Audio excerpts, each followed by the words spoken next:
Assalamualaikum warahmatullahi wabarakatuh. Salam literasi. Saya Ilma Suci Koirunisa, mahasiswa Pendidikan Bahasa dan Sastra Indonesia, Universitas Islam Malang. Halo semuanya, bagaimana kabarnya? Saya berdoa semoga kalian semua selalu dalam lindungan Allah Subhanahu wa taala. Amin. Sebelum memulai pembelajaran, alangkah baiknya jika kita mengucapkan basmalah terlebih dahulu. Bismillahirrahmanirrahim. Semoga pembelajaran ini dapat berjalan dengan sukses. Amin. Pada kesempatan kali ini kita akan mengenal teks eksposisi. Materi teks eksposisi diperuntukkan bagi siswa-siswi kelas 10 sekolah menengah atas. Untuk mengenal lebih jauh mengenai teks eksposisi, tonton videonya sampai akhir ya. Sebelum memasuki materi pembelajaran, terlebih dahulu akan saya sampaikan kompetensi dasar dan indikator pencapaian kompetensi. Ada dua kompetensi dasar yang harus dicapai. Yang pertama KD 3.3, mengidentifikasi teks eksposisi yang didengar atau dibaca. Indikator pencapaian kompetensinya ada 5. Yang pertama, mendefinisikan makna teks eksposisi. Yang kedua, mendeskripsikan tujuan teks eksposisi. Ketiga, menganalisis bagian struktur teks eksposisi. Keempat, mengidentifikasi isi teks eksposisi. Dan yang kelima, membedakan kalimat fakta dan kalimat opini dalam teks eksposisi. Kompetensi dasar yang kedua ada KD 3.4, menganalisis struktur dan kebahasaan teks eksposisi. Indikator pencapaian kompetensinya ada 3. Yang pertama, mengungkapkan struktur teks eksposisi. Yang kedua, menelaah aspek kebahasaan teks eksposisi. Dan yang ketiga, menentukan gagasan pokok dan gagasan penjelas teks eksposisi. Sekarang kita masuk ke materi. Apa sih teks eksposisi itu?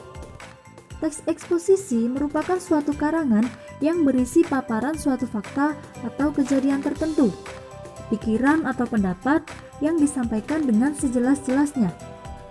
Penulis mengemukakan pendapatnya dengan dukungan fakta yang relevan, sehingga dapat ditarik kesimpulan bahwa tujuan teks eksposisi adalah untuk memperluas wawasan atau pandangan pembaca. Setiap teks memiliki ciri-ciri tertentu. Ciri inilah yang membedakan antara satu teks dengan teks yang lainnya. Adapun ciri teks eksposisi adalah: pertama, memberikan informasi, pengertian, dan pengetahuan. Kedua, bersifat menjawab pertanyaan apa, mengapa, kapan, dan bagaimana. Ketiga, disampaikan dengan bahasa yang lugas dan baku. Keempat, umumnya disajikan dengan susunan yang logis.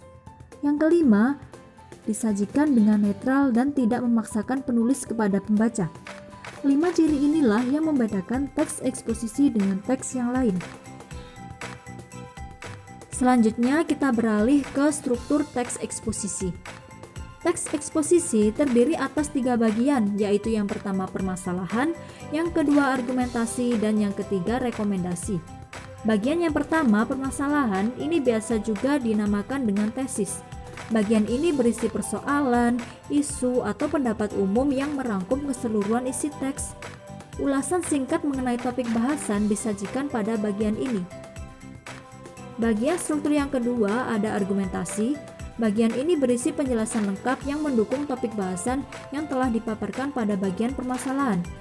Karena merupakan penjelasan lengkap, maka bagian ini biasanya terdiri atas beberapa paragraf. Dan bagian yang ketiga atau bagian yang terakhir ada rekomendasi.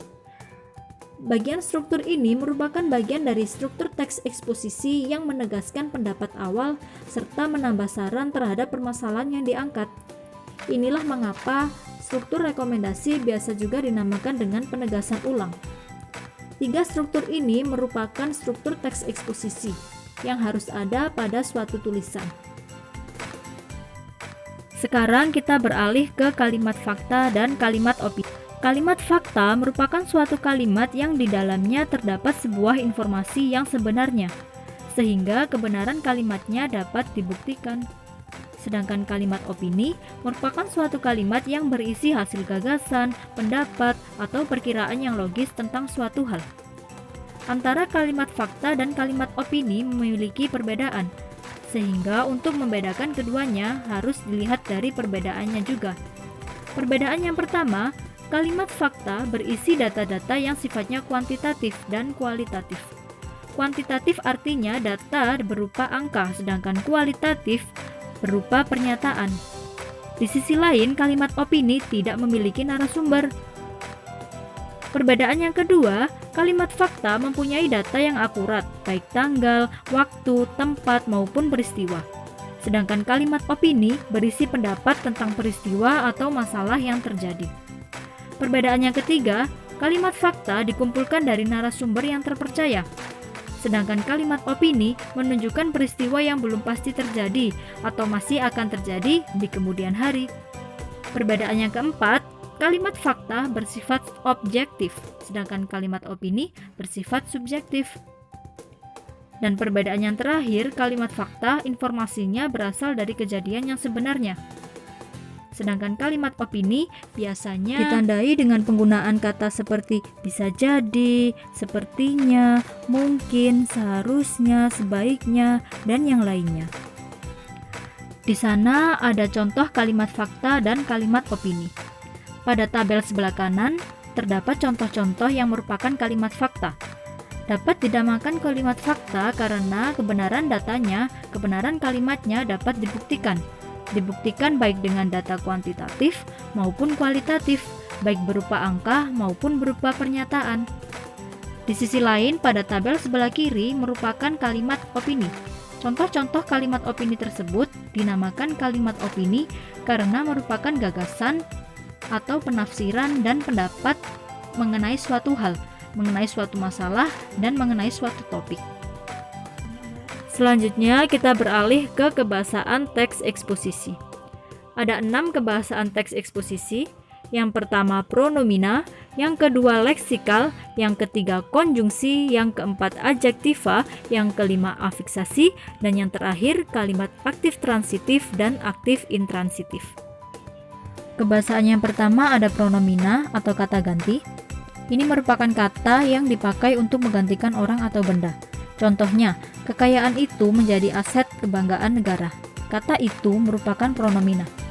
Kebahasaan yang kedua ada leksikal atau makna kamus. Dinamakan makna kamus karena katanya memiliki makna yang belum mengalami proses perubahan bentuk, bersifat konkret dan denotatif. Contohnya, kata masalah yang memiliki arti sesuatu yang harus diselesaikan atau dipecahkan. Kebahasaan yang ketiga ada konjungsi. Konjungsi merupakan kata yang digunakan untuk menghubungkan kata dengan kata, klausa dengan klausa, atau kalimat dengan kalimat. Contohnya, sejak Indonesia merdeka, beberapa sektor sudah membaik, namun masih ada beberapa yang justru memburuk.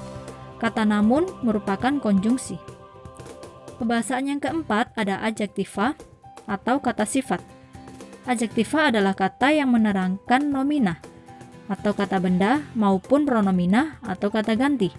Contohnya, Kepulauan Negara Indonesia luas. Kata luas di sana merupakan adjektiva yang menerangkan Kepulauan Negara Indonesia.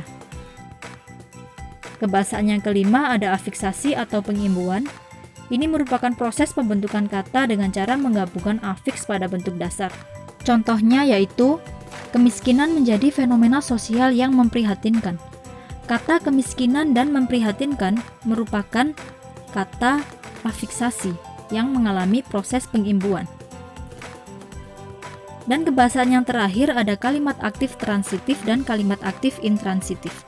Kalimat aktif transitif adalah kalimat yang predikatnya harus disandingkan dengan objek, sedangkan kalimat aktif intransitif adalah sebaliknya, kalimat yang predikatnya tidak disandingkan dengan objek.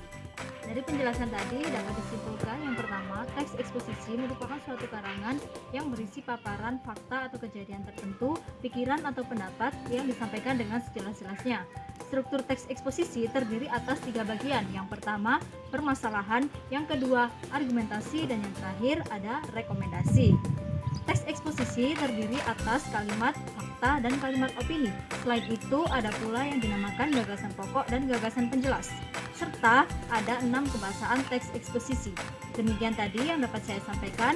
Semoga bermanfaat dan semangat belajar. Semoga kalian sukses. Wassalamualaikum warahmatullahi wabarakatuh.